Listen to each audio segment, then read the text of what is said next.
నమస్తే మిత్రులారా. బైబిల్లోని ఆదికాండం ప్రకారం ఈ సృష్టి మొత్తం కేవలం 6 రోజుల్లోనే జరిగింది. ఈ వీడియోలో నేను దానిపైన కొన్ని ప్రశ్నలు అడగాలనుకుంటున్నాను.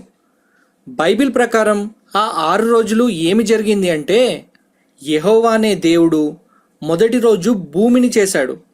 అప్పుడు భూమి మొత్తం శూన్యంగా ఉంది, మొత్తం చీకటిగా నీటితో నిండి ఉంది. అప్పుడు దేవుడు వెలుగు కలుగునుగాక అని అన్నాడు. వెలుగు ప్రకాశించడం మొదలైంది. అప్పుడు ఆయనకు భూమి మొత్తం చక్కగా కనబడింది. అప్పుడు దేవుడు వెలుగుని చీకటిని వేరు చేసి వెలుగుకు పగలు అని, చీకటికి రాత్రి అని పేరు పెట్టాడు. అస్తమయం అయింది, మొదటి రోజు ముగిసింది. ఇప్పుడు నా మొదటి ప్రశ్న, దేవుడు వెలుగు కమ్ము అనగానే వెలుగు ఎక్కడి నుంచి వచ్చింది? ఎందుకంటే అప్పటికి దేవుడు సూర్యుడిని సృష్టించలేదు, కేవలం భూమిని మాత్రమే సృష్టించాడు.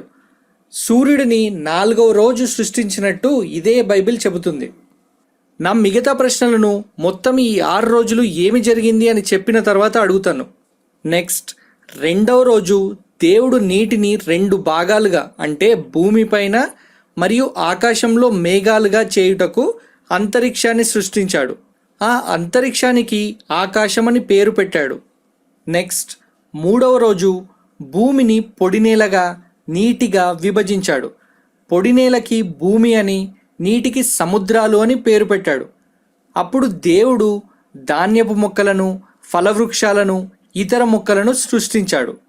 నెక్స్ట్, 4వ రోజు దేవుడు సూర్యుడు, చంద్రుడు, నక్షత్రాలను చేశాడు. ఆకాశంలో జ్యోతులు ఉండుగాక అని పగటివేళ ఏలుటకు ఒక పెద్ద జ్యోతిని, రాత్రివేళ ఏలుటకు చిన్న జ్యోతిని చేశాడు. నక్షత్రాలని కూడా చేశాడు.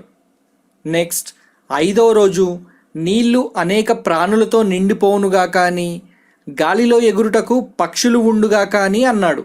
దాంతో చేపలు, పక్షులు సృష్టించబడ్డాయి. నెక్స్ట్, 6వ రోజు అనేక జంతువులని, పురుగులని చేశాడు. ఆ తర్వాత చివరగా తన పోలికలతో మనుష్యుల్ని చేద్దామనుకున్నాడు. అప్పుడు నేల నుండి మట్టిని తీసుకొని మనిషిని చేశాడు. ఆ తర్వాత అతను గాఢ నిద్రలో ఉన్నప్పుడు అతని పక్కటెముక తీసి స్త్రీని సృష్టించాడు. దేవుడు అన్నిటినీ విడిగా సృష్టించి స్త్రీని మాత్రం పక్కటెముక నుండి ఎందుకు సృష్టించాడో నాకైతే అర్థం కాలేదు. మీకేమైనా అర్థమైతే చెప్పండి. అప్పుడు వారికి ఆడమ్ అండ్ ఈవ్ అని పేర్లు పెట్టాడు. వారినే ఆదాము, హవ్వ అని కూడా పిలుస్తారు. ఇప్పుడు నా ప్రశ్నలు ఏమిటంటే, మొదటి ప్రశ్న, సూర్యుడిని, నక్షత్రాలని 4వ రోజు సృష్టిస్తే మొదటి రోజు వెలుగు ఎలా వచ్చింది? అసలు వెలుగునిచ్చే నక్షత్రాలే లేవు కదా మొదటి రోజు. అసలు సూర్యుడే లేనప్పుడు రోజు ఎలా గడిచింది? సమాధానం చెప్పండి. నెక్స్ట్, 2వ ప్రశ్న, 2వ రోజు అంతరిక్షాన్ని సృష్టించాడు అని చెప్పారు కదా, అంటే ఈ సృష్టిలో మొదట భూమి, ఆ తర్వాత అంతరిక్షాన్ని సృష్టించారా? మరి ఈ విశ్వం వయస్సు సుమారుగా 1380 కోట్ల సంవత్సరాలు మరియు భూమి వయస్సు సుమారుగా 460 కోట్ల సంవత్సరాలు. ఆ రెండు కేవలం 2 రోజుల్లో ఎలా తయారు చేయగలుగుతారు చెప్పండి? వీటిలో ఏది నిజమండి? సమాధానం చెప్పండి.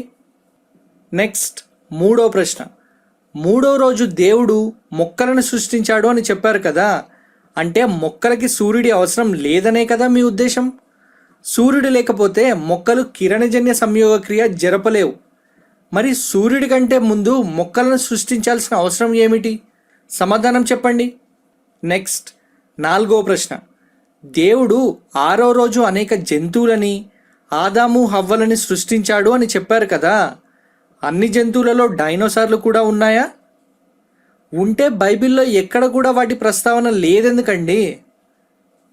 లేదు, డైనోసార్లు అబద్ధమని అంటారా? అవి అబద్ధమైతే వాటి అవశేషాలు, అస్థిపంజరాలు ఎక్కడివి చెప్పండి.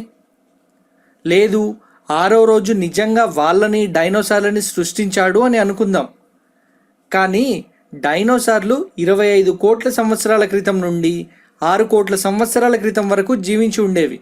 కానీ అప్పటికీ ఈ భూమిపైన మనుషులు అనేవారెవరూ లేరు. మానవ పూర్వీకులు కేవలం 5 లక్షల సంవత్సరాల క్రితం నుండి మాత్రమే జీవించి ఉన్నారు. ఈ తేదీలు ఏదో నా నోటికొచ్చి చెప్పిన తేదీలు కాదు. కార్బన్ డేటింగ్ లాంటి డేటింగ్ పద్ధతుల ద్వారా వాటి అవశేషాలపైన చేసిన ప్రయోగాలతో కనుగొనబడిన తేదీలు.